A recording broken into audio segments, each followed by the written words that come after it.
But ಇನ್ನೊಂದು ಏನಪ್ಪ ಅಂದ್ರೆ ಮಾನಸಿಕ ಹಳ್ಳಿ ಒಳಗೆ ಜಾಸ್ತಿ ಆಗುತ್ತೆ. ನಾವು ಹಳ್ಳಿ ಒಳಗೆ ಬೇಡ, ಮನೆ ಎಲ್ಲ ಹಳ್ಳಿ ಒಳಗಲ್ಲ. ನಮ್ಗೆ ನಾವು ಪಾಟೀಲ್ ಅಂದ್ರೆ ನಮ್ಗೆ ರೆಡ್ಡಿ ಬರ್ತೈತಿ, ಗೌಡ್ರಿಗೆ ಹಿಂಗೈತಿ, ಗೌಡ್ಸನಿಗೆ ಹಿಂಗಾಗೈತಿ ಅಂತೇಳಿ ಅದು 100% ಮಾನಸಿಕ ಕಡಿಮೆ ಮಾಡ್ಬೇಕಂತ ನಾನು ಸಿಟಿ ಬಂದು ಸೇರಿದ್ರು. ಮಕ್ಕಳು ಹೆಂಗೆ ನಿಮ್ಮನ್ನ ಬಿಟ್ಟು ಇರ್ತಿದ್ರ ಪಾಪ? ಮಕ್ಕಳು ಒಂದು ಹುಡುಗನ ಹಾಸ್ಟೆಲಲ್ಲಿ ಇಟ್ಟಿದ್ದೀನಿ ಸರ್, ಒಂದು ಹುಡುಗಿ ಕರ್ಕೊಂಡು ಅಡ್ಡಾಡಿನಿ ಅಂತ ಹೇಳಿದ್ನಲ್ರಿ ಹಾಸ್ಪಿಟ್ಲಿಗೆ. ಗೊತ್ತಾಗ್ತಿರ್ಲಿಲ್ಲ ಚಿಕ್ಕ ಮಕ್ಕಳು? ಅವಾಗ ಇನ್ನೂ ಮಗಳು ಸಣ್ಣಕ್ಕಿದ್ಲು, ಮಗ ಹಾಸ್ಟೆಲಾಗಿದ್ದ, ಅವಂಗೂ ಅಷ್ಟು ತಿಳುವಳಿಕೆ ಇದ್ದಿರಲಿಲ್ಲ. ಹೇಳಿದಿಲ್ಲ ಸರ್ ನಾವು ಹಿಂಗಾಗೈತೆ. ಬಟ್ ಇನ್ನೊಂದು ಏನಪ್ಪ ಅಂದ್ರೆ ಮಾನಸಿಕ ಹಳ್ಳಿ ಒಳಗೆ ಜಾಸ್ತಿ ಆಗುತ್ತೆ. ನಾವು ಹಳ್ಳಿ ಒಳಗೆ ಬೇಡ, ಮನೆ ಎಲ್ಲ ಹಳ್ಳಿ ಒಳಗಲ್ಲ.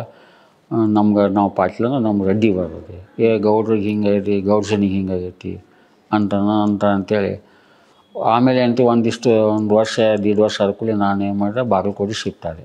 ಅಂದರೆ ಆ ಟೈಮ್ಗೆ ನಮ್ಮ ಮಗಳನ್ನೂ ಫಸ್ಟ್ ಸ್ಟ್ಯಾಂಡರ್ಡ್ LKG UKG ಮುಗಿತು. ಫಸ್ಟ್ ಸ್ಟ್ಯಾಂಡರ್ಡ್ ಎಜುಕೇಷನ್ನು ನಾವು ಕೊಡಿಸ್ಬೇಕಾಗಿತ್ತು. ಮಗನೂ ಹಾಸ್ಟೆಲಿದ್ದ, ಅವನು ಬಿಟ್ಟು ಬಂದ, ಅವನದು ಎಜುಕೇಷನ್ 2 ಆಯಿತು. ಅದಕ್ಕಿಂತ 100% ಇವ್ರ ಸಲುವಾಗಿ ನಾನು ಸ್ವಲ್ಪ ಊರು ಬಿಟ್ಟು ಬಂದು ಬೇರೆ ಮನೆ ಮಾಡ್ಕೊಂಡಿದ್ದು ಬಾಡಿಗಿದ್ದೆ. ಇವಾಗ ಸ್ವಂತ ಮನೆ ಮಾಡಿ ಬಾಗಲಕೋಟೆಯಲ್ಲಿ ಮನೆ ಮಾಡಿ ಭಾಳ ಚೆನ್ನಾಗಿ ನೋಡ್ಕೊಂಡಾರ ಸರ್. ನಿಜವಾಗ್ಲೂ ಕೆಲಸಕ್ಕೆ ಎಲ್ಲ ಏನೂ ತೊಂದರೆ ಆಗಲಿಲ್ಲ?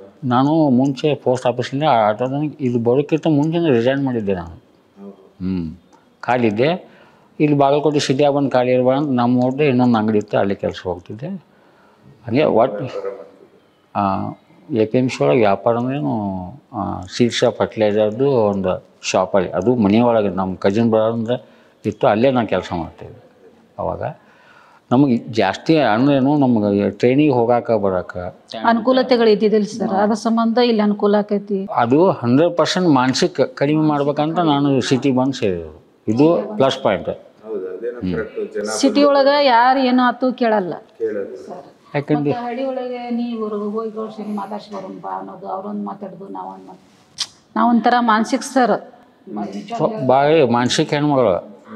ಹಿಂಗಾಗಿ ಅವ್ರು ಬೇಡ ನಾ ತೋರಿಸಿದ್ದು ನಿಮಗೆ ಎಲ್ಲ ವ್ಯರ್ಥ ಆಗ್ತದೆ ಅಂತೇಳಿ ಇಲ್ಲಿ ಬಾಗಲಕೋಟೆ ಬಂದು ಮನೆ ಮಾಡಿ ಭಾಳ ಚೆನ್ನಾಗಿ ನೋಡ್ಕೊತಿದ್ದಾರೆ ಸರ್. ಮತ್ತು ಇನ್ನು ಯಾವಾಗ ಧೈರ್ಯ ಜಾಸ್ತಿ ಬಂತಂದ್ರೆ ಹಂಗೆ ಮ್ಯಾಗ ಹಾಸ್ಪಿಟ್ಲ್ ಬರ್ತಾವಲ್ಲ, ಸೈಡ್ ಪೇಷಂಟ್ ನೋಡೋದು, ಬಾಜು ಕೂತಾಗ ಮಾತಾಡೋದು, ಎಷ್ಟು ವರ್ಷ ಆಯ್ತು ನಿಮಗಾಗಿ, ನಾನು ಆರಾಮದೀನಿ, ಚಲೋ ಅದ, ಅದ್ರೇನು ಸ್ವಲ್ಪ ಜಾಸ್ತಿ ಧೈರ್ಯ ಧೈರ್ಯ ಬಂತು. 99% ಇಲ್ಲಿ ನೋಡಿನ ಧೈರ್ಯ ಕೆಲಸ ಮಾಡೋರೆಲ್ಲ ನಿಮ್ಗೆ ಆರಾಮಾಗ್ತದೆ, ನಿಮ್ಗೆ ದೇವ್ರ ಮೇಲೆ ನಿಮ್ಮ ಮೇಲೆ ಇದಾನ, ಫಸ್ಟ್ ಸ್ಟೇಜಿಗೆ ಬಂದಿರಿ ನೀವು ಅಂತಾರೆ, ಎಲ್ಲ ಧೈರ್ಯ ತುಂಬಿದ್ದಾರೆ ಸರ್. ಇದೆಲ್ಲ ಎದುರಿಸ್ಕೊಂಡು ಬಂದ್ರಿ, ಗೆದ್ರಿ, ಕ್ಯಾನ್ಸರ್ನ ಗೆದ್ದಿವ್ರಿ ಸರ್. ಅಂದ್ರೆ ಒಂಥರ ಬದುಕುಳಿದವರು ಅಲ್ವಾ, ಬದುಕುಳಿದಂಗೆ ಮತ್ತೆ ಜನ್ಮ ಸಿಕ್ತು ಅಂತ ಆಗಿರೋದು. ಈ ನಡಿಬೇಕಾದ್ರೆ ಇದಿಷ್ಟೋ ಪ್ರೋಸೆಸ್ ಮಾಡಿ ನಾನು ಗೆದ್ಬಿಟ್ನಪ್ಪ, ನನ್ಗೆ ಆಸೆ ಆಯ್ತು ಅಂದಿದ್ದ ದಿನ ನಿಮ್ಗೆ ಹೆಂಗಿತ್ತು, ಆ ಖುಷಿ ಹೆಂಗಿತ್ತು, ಅಥವಾ ಅದನ್ನ ಯಾರಿಗೆ ನೀವು ಕೃತಜ್ಞತೆ ಹೇಳಕ್ ಬಯಸ್ತೀರ? ಖುಷಿ ಅಂತೇನಿಲ್ಲ ಸರ್, ಖುಷಿ ಅಷ್ಟು ಅಂಥದ್ದು ಏನು ಮಾಡಿಲ್ಲ ನಾನು. ನಾರ್ಮಲ್ ಹೆಂಗೆ ಹೋಗ್ತಾ ಇದ್ದೀನಿ, ಆರಾಮ ಆಗ್ತಾಯಿದೆ, ಯಾಕೆ ತಲೆ ಕೆಡ್ಸ್ಕೊಳ್ಳೋದು ಅನ್ನೋದು. ಬಟ್ ಹಿಂಗೆ ಕೆಲಸ ಮಾಡ್ಕೋತ, ಬಟ್ ಇದು ಟ್ರೀಟ್ಮೆಂಟ್ ಕಂಟಿನ್ಯೂ ಇರ್ತದೆ. ಮುಂದಿದ್ದು ಇವಾಗ ಟ್ರೀಟ್ಮೆಂಟ್ ಬರ್ತಾ ಇದ್ದೀರಾ ನೀವು 6 ತಿಂಗಳಿಗೊಮ್ಮೆ? ಈಗ ಬಂದಾಗ್ಲೂ ಎಲ್ಲೋ ಒಂದು ರೀತಿ ಭಯ ಇದೆಯಾ, ಮತ್ತೆ ಏನಾದ್ರು ಬರುತ್ತೆ? ಭಯ ಬರ್ತೈತೆ ಸರ್, ಏನಂತಾರೋ ಏನೋ, ಮತ್ತೆ ಸ್ಕ್ಯಾನ್ ಮಾಡಿದ್ರೆ ಏನು ಬರ್ತೈತೋ ಏನೋ ಒಂದು ಭಯ ಇರುತ್ತೆ ಸರ್. ಕೆಲವೊಂದು ಏನು ಬೆಳವಣಿಗೆ ಆಗೈತೆ ಅಂತ ಹಿಂಗೂ ಬರ್ಬೋದು. ಈಗ ಮತ್ತೆಲ್ಲ ರಿಪೋರ್ಟ್ ಬಂದಮೇಲೆ ನಾ ಆರಾಮಾಗಿ ನಾಳೆ ಇನ್ನೇನು ಬರೋಕ್ಕಿಲ್ಲ ಅನ್ಸುತ್ತೆ, ಒಮ್ಮೆ ಅನ್ಸುತ್ತೆ ಸರ್. ಹಾಂ ಸರ್. ಈಗ ಏನಂದ್ರೆ, ಈಗ ನಾವು ಇವಾಗ ಈ ಕಾರ್ಯಕ್ರಮ ಏನಕ್ಕೆ ಮಾಡ್ತಾ ಇದೀವಿ, ನಾನು ಹೇಳಿದೆ ಈಗ ತಾನೇ ಬದುಕು ಉಳಿದವರ ಕಥೆಗಳು ಅಂತ ಮಾಡ್ತಾ ಇರೋದು. ನೀವು ಗೆದ್ದು ಬಂದಿದ್ದೀರಾ, ಬದುಕು ಉಳಿದು ಬಂದಿದ್ದೀರಾ. ನಿಮ್ಗೆ ಅನ್ನಿಸ್ತಿತ್ತು ನಿಮ್ಮ ಮಕ್ಕಳಿಗೆ, ಅಯ್ಯೋ ನಾನು ಹೋದ್ರೆ ನನ್ನ ಮನೆ ಯಾರು ನೋಡ್ತಾರೆ, ನಮ್ಮ ಯಜಮಾನ್ರನ್ನ ಯಾರು ನೋಡ್ತಾರೆ, ಇದೆಲ್ಲ ಗೆದ್ದು ಬಂದಿರೋದ್ರಿಂದ ಈಗ ನೀವು ಅಟ್ ಪ್ರೆಸೆಂಟ್ ಜನಕ್ಕೆ ಏನಾದ್ರು ಹೇಳ್ಬೇಕು ಅನ್ನೋದಾದ್ರೆ ಏನ್ ಹೇಳ್ತೀರಾ? ಜನಕ್ಕೆ ಅದೇ ಹೇಳ್ಬೇಕಂತಂದರೆ, ನೀವು ಇದೇ ರೀತಿನೇ ಮಾಡ್ಕೊತ ಹೋಗ್ರಿ. ನೀವು ಅದು ಕ್ಯಾನ್ಸರ್ ಆಗೈತೆ ಅಂತೇಳಿ ಯಾವುದೋ ಒಂಥರ ಫೀಲಿಂಗ್ ಮಾಡ್ಕೋಬೇಡ್ರಿ, ಭಯ ಪಡುವಂಥ ಅವಶ್ಯಕತೆ ಏನೂ ಇಲ್ಲ. ಮೊದಲಾಗಿ ಇದ್ದಿಲ್ಲ ಸರ್, ಇವಾಗ ಏನೈತಿ, ಈಗ ಎಲ್ಲ ಥರ ಅನುಕೂಲತೆಗಳಿದೆ. ಕ್ಯಾನ್ಸರ್ ಆದರೆ ಅವಾಗ ಒಂದು ದೊಡ್ಡ ಗುಡ್ಡ ಇತ್ತು ಸರ್, ನಮ್ಮ ಮನೆಯೊಳಗೆ ಆಗಿದೆ ಸರ್, ನಮ್ಮ ಚಿಕ್ಕಮ್ಮರಿಗೆ ಆಗಿ ಉಳಿಲಿಲ್ಲ ಸರ್ ಅವರು.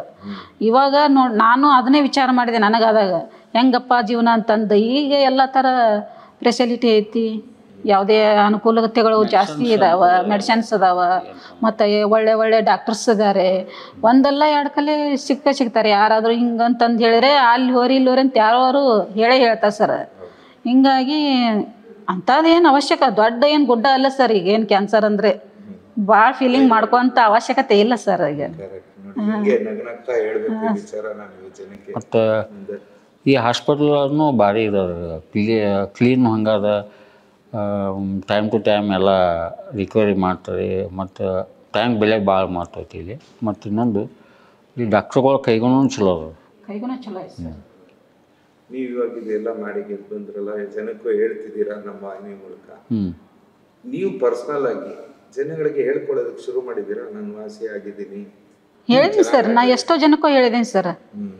ನನಗೆ ಅಲ್ಲಿ ನನಗೆ ಬಾಗಲಕೋಟೆಯಲ್ಲಿ ಯಾರು ಏನು ಹಿಂಗಾಗೈತೆ ಅಂತ ಕೇಳಿದ್ರು ಹಿಂಗೆ ಹೇಳಿದ್ದೀನಿ ಸರ್. ನಾನು ಹಿಂಗೆ ಮಾಡ್ರಿ, ಹಿಂಗೆ ಮಾಡ್ಕೊಂತ ಹೋಗ್ರಿ, ಆರಾಮಾಗೈತಿ, ಯಾವುದೇ ತೊಂದರೆ. ನಾನು ಇದೇ ಹಾಸ್ಪಿಟ್ಲಿಗೆ ಹೋಗಂತಲೂ ಹೇಳಿದ್ದೇನೆ ಸರ್ ಅವ್ರಿಗೆ. ಆದ್ರೆ ಅವರು ದೂರ ಆಕೈತಿ, ಪ್ರಾಬ್ಲಮ್ ಆಕೈತಿ ಅಂತ ಹೇಳಿ ಅಲ್ಲಿ ಬೆಳಗಾವಲ್ಲಿ ಹೊಂಟಿದ್ದಾರೆ ಸರ್. ಅವ್ರ ಅನುಕೂಲ ಎಲ್ಲಿ ಆಕೈತೆ ಅಲ್ಲಿ ಮಾಡ್ಕೊತಾ ಇದ್ದಾರೆ. ಇಲ್ಲೇನಾಗುತ್ತೆ, ಇವಾಗ ಬ್ರೆಸ್ಟ್ ಕ್ಯಾನ್ಸರ್ ಅಂದಾಗ ಅಂದ್ರೆ ನಿಮ್ಗೆ ಗೊತ್ತು, ಹೆಣ್ಮಕ್ಳಿಗೆ ಅದು ಸೂಕ್ಷ್ಮವಾದ ಪ್ರದೇಶ. ಬ್ರೆಸ್ಟ್ ಕ್ಯಾನ್ಸರ್ ಅಂತ ಅಂದಾಗ ನಿಮಗೆ ಬೇರೆ ರೀತಿಯಾದ ಭಾವನೆಗಳೇನಾದ್ರು ಬಂತ? ಅಂದ್ರೆ ಹೆಂಗೆ ಸರ್ಜರಿ ಮಾಡಿದ್ರೆ ತೊಂದರೆ ಆಗುತ್ತೆ ಆ ಥರದ್ದು ಏನಾದ್ರು ಮನ್ಸಲ್ಲಿ ಇತ್ತು? ಯಾಕಂದ್ರೆ ಮಕ್ಕಳು ಬೇರೆ ಚಿಕ್ಕವರಿದ್ರು, ಅವ್ರಿಗೇನು ಗುರ್ತ ಮಾಡಿ ಕೊಟ್ಟಿಲ್ಲ ಸರ್. ಸರ್ಜರಿ ಆಗೋ ಮಟ್ಟ ಅವ್ರಿಗೇನು ಗೊತ್ತಾಗಿಲ್ಲ. ಮಕ್ಕಳಿಗೆ ಇದಾಗೈತೆ ಅಂತ ಗೊತ್ತಿಲ್ಲ, ಅವ್ರಿಗೆ ಸರ್ಜರಿ ಐತೆ ಅದು ಭಾಳ ಸಣ್ಣ ಮಗು ಇತ್ತು ರೀ. ಅದು ತಿಳುವಳಿಕೆ ಇದ್ದಿಲ್ಲ ಹುಡುಗಿಗೆ. ಇನ್ನು ಹುಡುಗಂತೂ ಅಲ್ಲಿ ದೂರಗಳಿದ್ದೇವೆ. ನಾವೇ ಇಬ್ಬರೇ ಏನು ತೇಲಾಡಿದ್ರು, ಗಂಡ ಹೆಂಡತಿನ ತೇಲಾಡಿರ ಸರ್. ಇದ್ರಾಗ ನಿಮ್ಮ ಪಾತ್ರ ದೊಡ್ಡದಿದೆ ಅಂತ ಹೇಳ್ತಿದ್ದಾರೆ ಮೇಡಮ್. ನೀವು ಇದಿಷ್ಟು ಜರ್ನಿ ಮೇಡಮ್ ಗೆದ್ದು ಬಂದ್ಮೇಲೆ ನಿಮಗೆ ಅನುಭವ ಹೇಗಿದೆ? ನಿಮ್ಮ ಜೊತೆಲಿದ್ದವರು ಹೆಂಗೆ ಅಂತಿದ್ದಾರೆ? ನಿಮ್ಮ ಹತ್ರ ಏನು ಮಾತಾಡ್ತಿದ್ದಾರೆ? ಇಲ್ಲ, ನನ್ನ ಬಗ್ಗೆ ಒಳ್ಳೆಯ ಒಪಿನಿಯನ್ ಇದೆ ಅವ್ರಿಗೆ. ಏನೇ ಎಷ್ಟೇ ಕಷ್ಟ ಬಂದ್ರೂ ನೀ ಎಷ್ಟೇ ಅಮೌಂಟ್ ನಾವು ರೊಕ್ಕಕ್ಕೆ ಬೆಲೆ ಕೊಟ್ಟಿಲ್ಲ, ಬಟ್ ನಿಮ್ಮ ಮಿಸ್ಸಸ್ ಜೀವ ಉಳಿಸ್ಕೊಂಡಿ ಅಂತ ನನಗೆ ಭಾಳ ಮಂದಿ ಖುಷಿ ಪಡ್ತಾರೆ. ನೀವು ಹಲವಾರು ಜನ ಕೇಳ್ತೀರಾ? ಹಾಂ, ಹೇಳ್ತೀನಿ ರೀ ಎಲ್ಲರಿಗೆ. ನಾನು ಆಲ್ಮೋಸ್ಟ್ 99.9% ಇಂಥ ಹಾಸ್ಪಿಟ್ಲ್ ಹೋಗಿ, ಇಲ್ಲಿ ಶಂಕರ್ ಕ್ಯಾನ್ಸರ್ ಹಾಸ್ಪಿಟ್ಲು ಈಗ ಇನ್ನೂ ಇಂಪ್ರೂವ್ಮೆಂಟ್ ಆಗಿದೆ, ಟೆಕ್ನಾಲಜಿ ಜಾಸ್ತಿ ಇದೆ, ಮಷಿನ್ಸು ಜಾಸ್ತಿ, ಎಲ್ಲ ಅಲ್ಲಿ ಅದಾವೆ. ಹೊರಗಡೆ ಎಲ್ಲಿ ಯಾವುದು ಸ್ಕ್ಯಾನಿಗೆ ಹೋಗೋ ಅವಶ್ಯ ಇಲ್ಲ. ಒಂದನೇದು ಪ್ರೈಸ್ ಕಡಿಮೆ ಇದೆ, ಇಲ್ಲಿ ಅಂದ್ರೇನು ಅಮೌಂಟ್ನೂ ಕಡಿಮೆ ಇದೆ, ಡಾಕ್ಟರ್ ಫೀ ಕಡಿಮೆ, ಯಾವುದೇ ರೀತಿಯೊಳಗೆ ಹೊರಗಿನ ಹಾಸ್ಪಿಟ್ಲ್ ಕಂಪೇರ್ ಮಾಡಿ ಭಾಳ ಕಡಿಮೆ ಇದೆ. ಭಾಳ ಮಂದಿಗೆ ಹೇಳಿದ್ದು ನಾನು. ಹಣಕಾಸೆ ಎಲ್ಲ ಜನಕ್ಕೆ ನೀವು ಪ್ರಚಾರನೂ ಕೊಡ್ತಾ ಇದ್ದೀರಾ. ಕ್ಯಾನ್ಸರ್ ಅನ್ನೋದೇನು ಎದುರುವಂಥ ಕಾಯಿಲೆ ಏನಿಲ್ಲ, ಏನು ಹೆಸರು ಇಲ್ಲ. ಈಗ ಅವಾಗೆಲ್ಲ ಮಾಮೂಲಿ ಅದು ಮೊದ್ಲಿತ್ತು ಹಿಂದಕ್ಕೆ. ಆ ಗಡ್ಡೆ ಬಂತಂದ್ರೆ ಅವಾಗ ಏನಂತಾರೆ, ಹುಣ್ಣು ಅಂತಿದ್ರು. ಅವಾಗ ಹುಣ್ಣ ಅಚ್ಚ ಕನ್ನಡದಲ್ಲಿ ಹುಣ್ಣು ಅಂತಿದ್ರು ಮುಂಚೆ. ಅದೇ ಕ್ಯಾನ್ಸರ್ ಅನ್ನೋದು ಅದು ಸ್ವಲ್ಪ ಸುಧಾರಿಸಿದ ವರ್ಡ್ಗಳು, ಇಂಗ್ಲೀಷ್ನೊಳಗೆ ಬಂತದು. ಅವಾಗ ಹುಣ್ಣು ಬಂತಂದ್ರೆ ಇವು ಇನ್ನೇನಿಲ್ಲಪ್ಪ ಮುಗಿತೀವಿ ಅನ್ನುವಂಗೆ ಅವಾಗಿನ ರೀತಿ. ಇವಾಗ ಏನು ಹಂಗಿಲ್ಲ ಅಲ್ರಿ. ಇವಾಗ ಟ್ರೀಟ್ಮೆಂಟ್ ಇದೆ, ಎಲ್ಲಕ್ಕೂ ಟ್ರೀಟ್ಮೆಂಟ್ ಇದೆ. ಒಂದು ರೀತಿ ಹೇಳ್ಬೇಕಂದ್ರೆ ಈಗ ಒಂದೇ ವಿಷಯದ ಹೇಳ್ಬೇಕಂದ್ರೆ, ಒಬ್ಬ ಭವಿಷ್ಯಗಾರನ ಬಳಿ ಹೋದ ಕೂಡಲೇ ಕಡಿಕ ನಮ್ಮ ಮನೆ ಸ್ವಾಮಿಗಳಲ್ಲಿ ಯಾವುದೋ ಒಂದು ಪರಿಹಾರ ಕೇಳೋಣ, ಒಂದು ಏನಕ್ಕೆ ಇದು ಡೇಟ್ ಸರಿ ಇಲ್ಲ, ಇದಕ್ಕೊಂದು ಏನು ಮಾಡೋ ಹೆಂಗೆ ಸೊಲ್ಯೂಷನ್ ಸಿಗ್ತೈತಿ.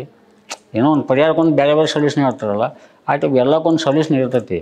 ಯಾವುದೂ ಹೆದರೋ ಅವಶ್ಯಕತೆ ಇಲ್ಲ. ಯಾವುದೇ ಜಡ್ ಬರಲಿ, ಸ್ತನ್ನರ್ ಬರಲಿ, ಬ್ರೆಸ್ಟರ್ ಬರಲಿ, ಬ್ಲಡ್ ಕ್ಯಾನ್ಸರ್ ಬರಲಿ, ಭಾಳ ಥರದ ಕ್ಯಾನ್ಸರ್ಲಿ. ಮತ್ತು ಈಗ ಏನು ಇವೆಲ್ಲ ಗರ್ಭಕೋಶಕ. ನಿಮ್ಮ ಪ್ರಕಾರ ಜನಗಳು ಏನು ಬದಲಾವಣೆ ಮಾಡ್ಕೋಬೇಕು ಈ ಕ್ಯಾನ್ಸರ್ ವಿಚಾರದಲ್ಲಿ? ನೀವು ಸೊಸೈಟಿಯಲ್ಲಿ ನೋಡಿಕೊಂಡು ಎಲ್ಲ ಎದುರಿಸ್ಕೊಂಡು ಬಂದಿರೋರು, ನಿಮ್ಮ ಪ್ರಕಾರ ಜನಗಳು ಕ್ಯಾನ್ಸರ್ ಬಗ್ಗೆ ಹೆಂಗೆ ಬದಲಾವಣೆ ಮಾಡ್ಕೋಬೇಕು? ಅವ್ರ ಮನಸ್ಸು ಕ್ಯಾನ್ಸರ್ ಬರಬಾರ್ದು ಅಂತಂದರೆ ಫುಡ್ ಸ್ವಲ್ಪ ಏನೈತಿ ಒಳ್ಳೆ ಆಹಾರ ತಿನ್ಬೇಕಂದ್ರೆ. ಇವಾಗ ಆಲ್ಮೋಸ್ಟ್ ಹೆಂಗಂದ್ರೆ ಎಲ್ಲ ಔಷಧ ಮ್ಯಾಗ ಬೆಳೀತಾ ಇದ್ದಾವೆ. ಅದಕ್ಕೆ ಏನಂತ ಕೆಲವೊಂದು ಆಯುರ್ವೇದಿಕ್ನೂ ಜಾಸ್ತಿ ಯೂಸ್ ಮಾಡಬೇಕು. ಪ್ಲಾಸ್ಟಿಕ್ ಬಾಟ್ಲ್ ಒಳಗೆ ನೀರು ಕುಡಿಬಾರ್ದು. ತಾಮ್ರ ಚರಿಗಳು ಓಲ್ಡ್ ಏಜ್ ಗೋಲ್ಡ್ ಅಂತ ಆ ಟೈಪ್ ಹಿಂದಿನ ಅಳವಡಿಸ್ಕೊಂಡಷ್ಟು ಆದಷ್ಟು ಅದರಿಂದ ಕಡಿಮೆ ಮಾಡ್ಬೋದು ಅಂತ ನನಗೆ ಅನಿಸ್ತದೆ. ಅದೇ ಥರ ಸರ್. ಸಿಂಪಲ್ ಪ್ಲಾಸ್ಟಿಕ್ ಜಾಸ್ತಿ ಯೂಸ್ ಮಾಡಬಾರ್ದು. ಆಮೇಲೆ ಕಾಯಿಪಲ್ಯ ಅದು ಎಲ್ಲ ತಂದರೆ ಕಾಯಿಪಲ್ಯ ಜಾಸ್ತಿ ತಿನ್ಬೋದು. ಆಕೆ ಕಾಯಿಪಲ್ಯನೂ ಭಾಳ ಶಿಸ್ತು ಉಂಟಾಗ. ಕಾಯಿಪಲ್ಯ ಭಾಳ ಆರೋಗ್ಯಕ್ಕೆ ಒಳ್ಳೆ ಸರ್. ಆದರೆ ಈಗ ಎಲ್ಲ ಕೆಮಿಕಲ್ಸ್ ಹಾಕಿ ಅದರಲ್ಲಿದ್ದಾನೆ ಬರ್ತೈತಿ ಅಂತ ಹೇಳ್ತಾರೆ, ಆದರೂ ಬಿಡಲ್ಲ ಸರ್. ನಾವೆಲ್ಲ ತೊಳೆದು ಬಿಟ್ಟು ಅದೇ ತಿಂದರೆ ಶಕ್ತಿ ಬರ್ತದೆ. ಉಪ್ಪು ನೀರಲ್ಲಿ ಸ್ವಲ್ಪ ಸ್ವಚ್ಛ ಆಗುತ್ತೆ ಕ್ಲೀನ್. ಉಪ್ಪು ನೀರಲ್ಲಿ ಹಾಕಿ ತೊಳಿಬೇಕು. ಇನ್ನೊಂದು ಹೇಳ್ಬೇಕು ಸರ್, ಇಂಥ ನ್ಯೂಸ್ನೊಳಗೆ ಯಾರಿಗಾರ ಹಿಂಗೆ ಕ್ಯಾನ್ಸರ್ ಆಗೈತಿ, ಅವ್ರಿಗೆ ರೊಕ್ಕ ತೊಂದರೆ ಆಗೈತಿ ಅಂದ್ರೆ ಸರ್ ನಮ್ಮ ಮನೆಯವ್ರು ಹೆಲ್ಪ್ ಮಾಡ್ತಾರೆ ಸರ್. ಎಷ್ಟೇ ಆದರೂ ತಮ್ಮ ಕೈಲಾದಷ್ಟು ಹಾಕುವಂಥ ಪ್ರಯತ್ನನೂ ಮಾಡಿದ್ದಾರೆ ಸರ್. ನಿಜವಾಗ್ಲೂ ಹೇಳ್ಬೇಕಂದ್ರೆ ಒಬ್ರಿಗೊಬ್ರು ಕೈ ಜೋಡಿಸ್ಕೊಂಡು ಈ ಒಂದು ಕಾಯಿಲೆನ ನಿಭಾಯಿಸ್ಬೇಕಂತ ಹೊಂಟಿದೀವಿ ಸರ್. ದೇವರ ಇಚ್ಛಾರಿ. ಮತ್ತು ಯಾವ ಟಿ ಒಳಗೆ ಈಗ ನೀವು ಹೆಂಗೆ ನಮ್ಮ ಮೀಡಿಯಾದಾಗ ಮಾಡ್ತಿಲ್ಲ ಹಂಗೆ ಯಾವ ಅನೌನ್ಸ್ ನೋಡ್ತಿರ್ತೀವಿ ಯೂಟ್ಯೂಬ್ನಾಗ, ಅವು ನಮ್ಮ ಕೈಲಿ ಎಷ್ಟು ಹೆಲ್ಪ್ ಆಗುತ್ತೆ ನಾವು ಆನ್ಲೈನ್ ಎಲ್ಲ ಏನಾದ್ರೂ ಮಾಡ್ತೇವೆ, ಹೆಲ್ಪ್ ಮಾಡ್ತೀವಿ. ಮಾಡಿ ಆಮೇಲೆ ಇದೆಲ್ಲ ಮಾಡ್ಕೊಂಡು ಬಂದಿದ್ದೀರಾ. ತುಂಬ ಖುಷಿ ಆಯಿತು ನಿಮ್ಮ ಜೊತೆ ಮಾತಾಡಿ, ಅದ್ಭುತವಾಗಿ ಮಾತಾಡಿದ್ರಿ. ಏನಂದರೆ ಇಲ್ಲಿ ಮಾಡಬೇಕಾಗಿರೋದು ಒಂದೇ ಒಂದು ಪ್ರಶ್ನೆ ಏನಂದರೆ, ಕ್ಯಾನ್ಸರ್ನ ಯಾವ ಟೈಮಲ್ಲಿ ನಿಮ್ಗೆ ಏನಾದಾಗ ಹೋಗಿ ತೋರಿಸ್ಕೋಬೇಕು ಅಂತ ಹೇಳ್ತೀರಾ? ಯಾಕಂದ್ರೆ ನೀವು ಹೇಳಿದ್ರೇ ಅದು ಸರಿ ಅನ್ಸುತ್ತೆ. ಅಂದರೆ ಟೆಸ್ಟಿಂಗ್ ಮಾಡಿಸ್ಕೊಡಲ್ಲ ಜನ. ನೀವು ಹೇಳಿದ್ರೆ ಏನೋ ಒಂದು ಗುಳ್ಳೆ ಆಯಿತು, ಒಂದು ಸ್ವಲ್ಪ ದಿನ ನೋಡಿದ್ವಿ, ಅಥವಾ ಇನ್ನೇನೋ ಆಗಿರ್ತಾ ಇದೆ. ಅದನ್ನು ನೀವು ಹೆಂಗೆ ಜನಗಳಿಗೆ ತಿಳಿಸ್ತೀರಾ? ಯಾವ ಟೈಮಲ್ಲಿ ಹೆಂಗೆ ಗೊತ್ತಾದರೆ ನೀವು ತೋರಿಸ್ಕೋಬೇಕು ಅಂತ ಹೇಳಿ? ಏನೋ ಒಂದು ಕುರು ಟೈಪರ ಆಗಲಿ, ಏನೋ ಒಂದು ಗುಳಿ ಟೈಪರ ಆಗಲಿ, ಅದನ್ನು ಅಲಕ್ಷ್ಯ ಮಾಡಬಾರ್ದು ಸರ್. ಹೋಗಿ ಸಡನ್ಲಿ ಡಾಕ್ಟ್ರಲ್ಲಿ ಹೋಗಿ ಚೆಕಪ್ ಮಾಡಿಸ್ಕೊಂಡು ನಮ್ಮ ಸಮಸ್ಯೆಯನ್ನು ಪರಿಹಾರ ಮಾಡ್ಕೊಳ್ಳೋದು ಭಾಳ ಉತ್ತಮ ಸರ್. ಈಗ ಅದು ಆಗೈತಿ, ನನಗೆ ಕುರ ಆಗೈತೆ ಆಳ, ಗೂಳಿಗೈತೆ ಆಳ, ಇದೇನು ಮಾಡೋಕ್ಕಾಗಲ್ಲ ಆಳ ಅಂತೇಳಿ ತಾಚಾರ ಮಾಡಿಬಿಟ್ರೆ ಅದು ಆಗಿದ್ದೇ ಒಂಥರ, ನಮಗೆ ಅನಿಸೋದೇ ಒಂಥರ. ಹೌದಲ್ಲ ಸರ್? ಅದನ್ನು ಹೋಗಿ ನಾವು ಕ್ಲಿಯರ್ ಮಾಡ್ಕೊಂಡ್ಬಿಟ್ರೆ ನಮಗೂ ಮನಸ್ಸಿಗೆ ಒಂದಿಟ್ಟು ನೆಮ್ಮದಿ ಸಿಗ್ತೈತಲ್ಲ. ಸೊ ನೀವು ಹೇಳೋದು ಎಲ್ಲರೂ ಒಂದ್ಸಲಿ ಅವ್ರಿಗೆ ಏನಾದರೂ ಡೌಟ್ ಬಂದರೆ ಚೆಕಪ್ ಮಾಡಿಸ್ಕೊಳ್ಳೋದು. ಒಳ್ಳೆ ಡಾಕ್ಟರ್ ಕಡೆ ಹೋಗ್ರಿ, ಲೋಕಲ್ ತೋರಿಸೋದಕ್ಕಿಂತ ಒಳ್ಳೆ ಡಾಕ್ಟರ್. ಅದು ನಮ್ಗೆ ಆಗಿರಲಿ ಬಿಟ್ಟಿರಲಿ, ಒಟ್ಟು ಹೋಗಿ ಚೆಕಪ್ ಮಾಡಿಸ್ಕೋಬೇಕು. ಒಳ್ಳೆ ಒಂದೇ ಮಾತಲ್ಲಿ ಅಂದರೆ ಯಾವುದೇ ಗಡ್ಡೆ ಇರಲಿ, ಯಾವುದೇ ಗುಳ್ಳಿ ಇರಲಿ, ಯಾವುದೇ ಇರಲಿ, ಒಟ್ಟು ಡಾಕ್ಟ್ರ್ ಕಡೆ ಹೋಗಿ, ಒಳ್ಳೆ ಡಾಕ್ಟ್ರ್ ಕಡೆ ದೊಡ್ಡ ಸಿಟಿಯರ್ ಹೋಗಲಿ, ತಾಲೂಕು ಪ್ಲೇಸ್ನಾಗ ಹೋಗಿ ಚೆಕಪ್ ಮಾಡಿಸಿ, ಅದು ಯಾವುದೇ ಕಾಯಿಲೆ ಇರಲಿ ಒಟ್ಟು ಇದೇ ಅನ್ನೋ ಗೊತ್ತಾಗೋ ಮಟ್ಟ ಬಿಡಬಾರ್ದು. ನನಗೆ ಚೆಕಪ್ ಮಾಡಿಸ್ಲೇಬೇಕು ಕಂಪಲ್ಸರಿ. ಮಾಡಬಾರ್ದು. ನಿರ್ಲಕ್ಷ್ಯ ಮಾಡಿದಷ್ಟು ಹೆಚ್ಚಿಗೆ ಆಗುತ್ತೆ. ಈ ಮೂಲಕ ನೀವು ಹೆಣ್ಮಕ್ಳಿಗೆ, ಅಂದರೆ ಈಗಿನ ವಯಸ್ಸಿಗೆ ಬರ್ತಾ ಇರ್ತಾರೆ ಹೆಣ್ಮಕ್ಳು, ಯಾಕಂದರೆ ಬ್ರೆಸ್ಟ್ ಕ್ಯಾನ್ಸರ್ ಅನ್ನೋದು ವಯೋಮಿತಿ ಏನಿಲ್ಲ, ಯಾರಿಗೆ ಬೇಕಾದ್ರೂ ಬರ್ಬೋದು. ಹೆಣ್ಮಕ್ಳಿಗೆ ನೀವು ಹೇಳುವಂಥ ಕಿವಿ ಮಾತೇನು ಮೇಡಮ್ ಕಡೆಯದಾಗಿ ಅವ್ರಿಗೆ ಹೆಂಗೆ ನೋಡ್ಕೊಳ್ಳಿ, ಎಲ್ಲೆಲ್ಲಿ ಚೆಕ್ ಮಾಡ್ಕೋಬೇಕು, ಹೆಂಗೆ ಮಾಡ್ಕೋಬೇಕು ಅನ್ನೋದು ನಿಮ್ಮ ಅನುಭವದ ಮೇಲೆ? ನಮ್ಮ ಅನುಭವ ಅಂದರೆ ಸ್ನಾನ ಮಾಡ್ಕೊಂಬಂದ ಭಾಳ ಎಚ್ಚರಿಕೆಯಿಂದ ಸ್ನಾನ ಮಾಡ್ಕೋಬೇಕು. ಅಂದ್ರೆ ನಾವು ಹೆಂಗೆ ಈಗ ನಾನು ನಿಜವಾಗ್ಲೂ ಹೇಳ್ಬೇಕಂದ್ರೆ ಸ್ನಾನ ಮಾಡೋ ಮುಂದೆ ಅದು ಆ ಥರ ಗುಳ್ಳೆ ಎದ್ದು ಗೊತ್ತಾಗಿದೆ ಸರ್. ಇಲ್ಲ ಅಂದರೆ ನಾವು ಹಾಗೇ ಸ್ನಾನ ಮಾಡಿ ಹಿಂಗೆ ಎದ್ದು ಬಂದರೆ ಭಾಳ ಅದು ನೋವು ಆದಮೇಲೆ ಎಷ್ಟಂದ್ರೆ 3ನೇ ಸ್ಟೇಜ್ ಮೇಲೆ ಬಂದ ಮೇಲೇ ನೋವು ಪ್ಲೇನ್ ಚಲೋ ಆಗ್ತದೆ ಸರ್. ಅದು ಸ್ಟಾರ್ಟಿಂಗ್ ಅಂತೂ ಏನೂ ಗೊತ್ತಾಗಲ್ಲ ಸರ್. ನಿಜವಾಗ್ಲೂ ಹೇಳ್ಬೇಕಂದ್ರೆ ಡಾಕ್ಟರ್ ಅದನ್ನೇ ಹೇಳಿದ್ರು, ನಿನಗೆ ಫಸ್ಟ್ ಸ್ಟೇಜ್ ಬಂದು ಗೊತ್ತಾಗಿತ್ತು ಅಂದ್ರೆ ನೀನು ಗ್ರೇಟ್ ಅಂತಂದು ಹೇಳಿದ್ರಿ ಸರ್. ನನಗೆ ಫಸ್ಟ್ ಒಮ್ಮೆ ಆಗಿತ್ತು ರೀ ಅದು, ಇದು ಮುಂದ್ಗಡೆ ಆಗಿತ್ತು ಸರ್. ಅದು ನಾನು ಬಿಜಾಪುರಲ್ಲಿ ಎಲ್ಲಿ ಸುಗ್ನಾ ಮೇಡಮ್ ಅಂತ ಹೇಳಿದ್ರು, ಅಲ್ಲಿ ಹೋಗಿ 2 ಸ್ಟಿಚ್ ಹಾಕ್ಸಿದ್ದೀನಿ ಸರ್. ಅದು ಆದ್ರೆ ಅವರು ಕ್ಯಾನ್ಸರ್ ಅಂತ ಹೇಳಿದ್ದಿಲ್ಲ, ನಾರ್ಮಲ್ ಐತೆ ಅಂತ ಹೇಳಿ ಅವಾಗ 2 ಸ್ಟಿಚ್ ಹಾಕಿ ಕಳಿಸಿದ್ರಿ ರೀ. ಅದು ಆ ಟೈಮಲ್ಲಿ ಅದು ಇನ್ನೂ ಅವ್ರಿಗೆ ಅದು ಇನ್ನೂ ಆ ಸ್ಟೇಜ್ ಇತ್ತು ಇಲ್ಲ, ಯಾವ ಗೊತ್ತು, ನಮಗೆ ಗೊತ್ತಿಲ್ಲ, ಅವ್ರಿಗೆ ಗೊತ್ತು. ಅದು ಇರ್ಬೋದ್ರಿ, ಅದು ಅವ್ರಿಗೆ ಅಷ್ಟು ಗೊತ್ತಾಗಿಲ್ಲ. ಅದು ಕ್ಯಾನ್ಸರ್ ಅಂತ ಏನು ಗೊತ್ತಾಗಿರೋದು ಕುರು ಅಂತ ಕನ್ಸಿಡರ್ ಮಾಡಿ ಅದನ್ನ 2 ಹೊಲಿಗೆ ಹಾಕಿ ಕಳಿಸಿದ್ರಿ. ಅದು ಒಂದಿಷ್ಟು ದಿನ ಬಿಟ್ಟ ಮೇಲೆ ಮತ್ತೆ ಈ ಮುಂದ್ಗಡೆ ಆಗಿದ್ದು ಹಿಂಗೆ ಸೈಡ್ಗೆ ಆಗಿಬಿಡ್ತಿಲ್ಲ, ಅದು ಅಷ್ಟೇ ಆಗಿತ್ತು ಸರ್. ಅದು ನಾನು ಮತ್ತೆ ಮೊದ್ಲಾಗ ಹೆಂಗಾಗಿತ್ತು ಹಂಗಾಗಿತ್ತು ನೋಡ್ರಿ ಅಂತೇಳಿ ನಮ್ಮ ಮನೆಯವ್ರಿಗೆ ತೋರಿಸಿದೆ ರೀ. ನಾನು ಅನ್ನತ್ಲಿ ಹೌದು ಮತ್ತು ಹಂಗಾಗೈತಿ, ಬೇಡ ನಾವು ಬಾಗಲಕೋಟೆಗೆ ಹೋಗಿ ಚೆಕ್ ಮಾಡಿಸ್ಬಿಡೋಣ ಅಂಥೇಳಿ ಅಂತಂದರು. ಎಲ್ಲ ಕಡೆ ಮತ್ತು ಚೆಕ್ ಮಾಡಿಸಿದ ಮೇಲೆ ಬ್ಲಡ್ ಟೆಸ್ಟಿಂಗ್ ಕೊಟ್ಟರು. ಅದೆಲ್ಲ ಕೊಟ್ಟ ಮೇಲೆ ಇದೆ ಅಂತ ಗೊತ್ತಾದ ಮೇಲೆ ಅವ್ರು ನಮ್ಮ ಮನೆಯವ್ರು ನನ್ನ ಮುಂದೆ ಹೇಳಿಲ್ಲ. ನಿಜವಾಗ್ಲೂ ಸರ್ ನಾ ಹೇಳಿದ್ನಲ್ಲ, ಅದೇ ಇಲ್ಲಿ ಬಂದು ಬೋರ್ಡ್ ನೋಡಿದ್ಮೇಲೆ ನನಗೆ ಕ್ಯಾನ್ಸರ್ ಆಗಿದೆ ಅಂತ ಅಳಕ್ಕೆ ಸ್ಟಾರ್ಟ್ ಮಾಡಿಬಿಟ್ಟೆ ಸರ್. ಡಾಕ್ಟರ್ಸ್ ಎಲ್ಲ ನೋಡಿದ್ಮೇಲೆ ಅಳಬೇಡಮ್ಮ, ಅದು ಏನೂ ಆಗಿಲ್ಲ, ನೀನು ಸ್ಟಾರ್ಟಿಂಗ್ ಇದೆ, ನಾನು ಆರಾಮ ಮಾಡ್ತೀನಿ ಅಂತೇಳಿ ಶ್ರೀನಾಥ್ ಸರ್ ಧೈರ್ಯ ತುಂಬಿದ್ರು ಸರ್. ಹಾಂ ಸರ್. ಸೊ ಶ್ರೀನಾಥ್ ಸರ್ ಅವರು ನಿಮಗೆ ಧೈರ್ಯ ತುಂಬಿ ಸರ್ ಸ್ಟೇಟ್ಮೆಂಟ್ ಸ್ಟಾರ್ಟ್ ಮಾಡೇ ಬಿಟ್ರು ಸರ್. ಮತ್ತು ಇವು ಎಲ್ಲ ಲತಾ ನಮ್ಮ ಶಿಶಿರೇಖಾ ಭಾಳ ಹೆಲ್ಪ್ ಮಾಡ್ಯಾರ. ನಾವು ನೀವು ಯಾವುದೇ ಸಮಸ್ಯೆ ಇದ್ರೂ ನಮ್ಮ ಕಡೆ ಬರ್ರಿ, ನಾವು ಏನಿದ್ರು ಎಲ್ಲ 100% ಇನ್ನೂವರೆಗೂ ಆದರೂ ನಾವು ಏನಾರ ಸ್ವಲ್ಪ ನಮಗೆ ಇಲ್ಲಿ ಇರುವಂಗೆ ವ್ಯವಸ್ಥೆ ಬೇಕಪ್ಪ ಅಂದ್ರೆ ಅವ್ರ ಕಡೆ ಹೋಗ್ತೀವಿ, ಲೆಟರ್ ತೊಗೋತೀವಿ.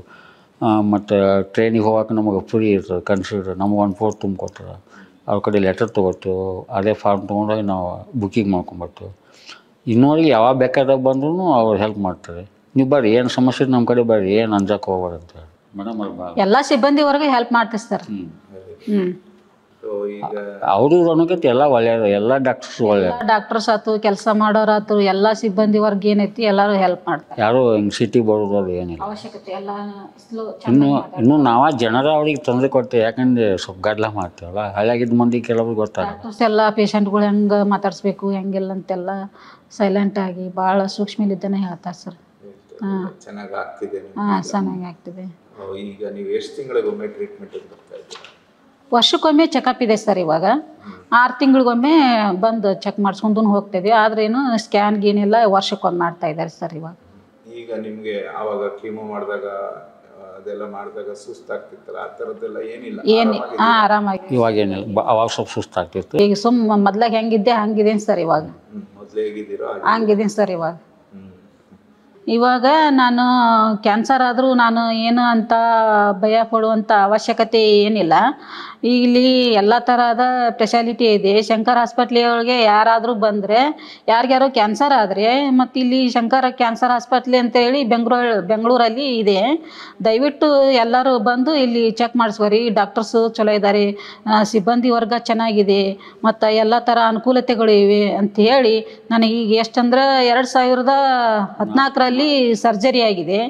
ಇವಾಗ ಆಗಿ ಒಂದು ಕ್ಯಾನ್ಸರ್ ಆಗಿ ಒಂದು 10 ವರ್ಷ ಆಗಿದೆ. ನಾನು ಇವಾಗ ಭಾಳ ತುಂಬ ಚೆನ್ನಾಗಿದ್ದೇನೆ. ಆಮೇಲೆ ನಾನು ಯಾವುದೂ ಟೆನ್ಷನ್ನು ತೊಗೊಂಡಿಲ್ಲ. ನಿಜವಾಗ್ಲೂ ಹೇಳ್ಬೇಕಂತಂದರೆ ಇತ್ತು ಟೆನ್ಷನ್ ಮೊದಲಾಗೆ, ಆದರೆ ಇವಾಗಿಲ್ಲ. ಯಾಕಂದ್ರೆ ನನಗೆಲ್ಲ ಥರ ಅನುಕೂಲತೆಗಳು ಆಗಿದೆ ಇವಾಗ. ನಾನು ಹೇಗಂದರೆ ಯೋಗ ಮಾಡ್ತಾಯಿದ್ದೀನಿ, ಜ್ಞಾನ ಮಾಡ್ತಾಯಿದ್ದೀನಿ, ವಾಕಿಂಗ್ ಹೋಗ್ತಾ ಇದ್ದೀನಿ ಬೆಳಗ್ಗೆ. ಆಮೇಲೆ ಸರಿಯಾಗಿ ಊಟ ಮಾಡ್ತಾಯಿದ್ದೀನಿ, ಸರಿಯಾಗಿ ಕೆಲಸ ಮಾಡ್ತಾಯಿದ್ದೀನಿ. ಹಾಂ, ಹೀಗಾಗಿ ನಾನು ಅದು ಮನಸ್ಸಿನಿಂದ ಏನೈತಿ ಇಲ್ಲ, ನನಗೆ ಕ್ಯಾನ್ಸರ್ ಆಗಿದೆ ಅಂತೇನು ತಲೆಗೆ ಇಟ್ಕೊಂಡು ನಾ ಕೆಲಸ ಮಾಡ್ತಾಯಿಲ್ಲ. ನಾನು ಎಲ್ಲ ಆರಾಮಾಗಿದ್ದೀನಿ ಅಂತೇಳಿ ನಾ ಕೆಲಸ ಮಾಡ್ತಾಯಿದ್ದೀನಿ. ಹಿಂಗೆ ಹೇಳೋಕೆ ಇಷ್ಟಪಟ್ಟು ನಮ್ಮ ಮನೆಯವರೆಲ್ಲ ಸಹಾಯ ಮಾಡಿದ್ರು. ಹಿಂಗಾಗಿ ನಾನು ಈ ಕ್ಯಾನ್ಸರ್ ಒಂದು ಗುಡ್ಡದಿಂದ ನಾನು ಪಾರಾಗಿ ಜಯಿಸಬೇಕು.